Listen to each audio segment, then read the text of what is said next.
حضرت غوث اعظم رضی اللہ عنہ کے 100 واقعات کے حوالے سے قصہ نمبر 91 یعنی 91، حسن زن کی بدولت عذاب قبر سے نجات۔ سماعت کیجیے۔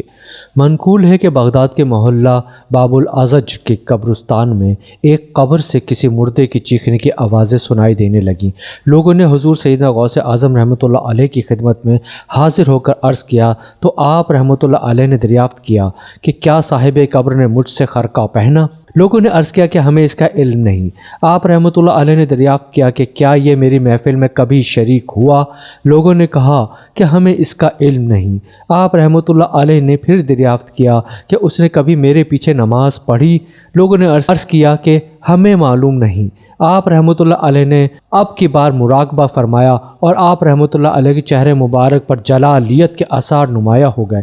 بعد ازاں آپ رحمۃ اللہ علیہ کے چہرے مبارک پر وقار ظاہر ہوا اور آپ رحمۃ اللہ علیہ نے فرمایا کہ اس شخص نے میری زیارت کی اور مجھ سے حسن ظن رکھا، اسی وجہ سے اللہ عز و جل نے اس پر رحم فرما دیا ہے۔ چنانچہ اس کے بعد کبھی اس قبر سے کوئی آواز نہ آئی۔